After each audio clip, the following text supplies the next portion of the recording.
Welcome back to Practically Political. It's so great to have you. I'm Dave Spencer. And I'm Carrie Sheffield. Let's get right to it. All right, folks, maybe you've seen in the news, there's a guy named Martin Gruenberg. He's the chairman of the FDIC, which is the government agency that insures your bank deposits. Sounds sleepy. However, this is not a sleepy agency. There was this damning report by an outside law firm that found rampant, we're talking hundreds of instances of really just aggressive, just harassment, sexual assault, even allegation of a rape, racism, attacking disabled people, like really, really bad stuff. And yet you have Joe Biden saying, if I find out if anybody in my administration is abusive, I will fire you on the spot. And instead, this guy, he did announce that he's stepping down. However, it will probably take months to fill his replacement. And he said, I'm not going to leave until my replacement is in place. Why doesn't Biden fire him immediately? Where are the Democrats calling for this guy to be out immediately? And do you think this will be a political issue? I mean, I don't understand why Republicans aren't making it more of a political issue for Biden. Well, I do, because I don't really think if there's any real meat to this question. And first of all, as I've said, I always find it a little rich when people on the Trump train pontificate about how women should be treated or sexual misconduct or whatever. But putting that aside, he is leaving. Biden is making sure that he's leaving. And I think what the Republicans should do, instead of getting all huffy and puffy, is instantly or as quickly as they can, let's have a confirmation and get a replacement in place.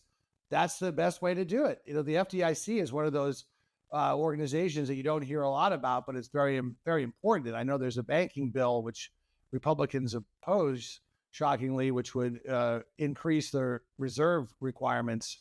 So there's a little politics infringed in this issue, as always. But I think that's the best way to do it. Just get the confirmation process going as quickly as possible, name a successor, and we'll be done with it. But I really don't think there's that much here. I think he's on his way out, and as Biden has promised, and again, Democrats go after each other. Look at Merrick Garland, probably going after whether it's Menendez or Cuellar down in Texas.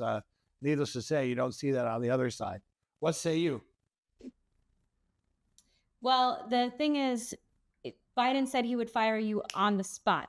So that's not happening. Like, this is now, actually, these allegations came out in the fall. So it's certainly not on the spot. And then they were found to be even worse than reported by the Wall Street Journal in the fall. So I just don't buy it. And I think the whataboutism, because that's the thing about the left, is the left plays the identity card.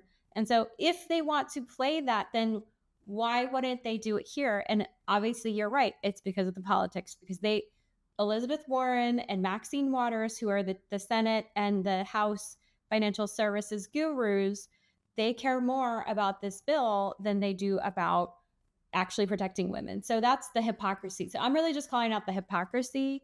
And because they're the ones who claim that they stand for women. And that's really the only issue they have is abortion to run on for this election. And so they're trying to diminish this story, because you're talking about like literally hundreds of women, like, and then he himself was found to be abusive himself, not sexually per se, but like very hostile, and no one could bring up anything. And he would scream at people. He would threaten people to be fired if anybody brought up anything that he didn't like. So I'm just saying, if you are trying to be an alternative, like Biden would always say, don't compare to me to God Almighty, just compare me to the alternative.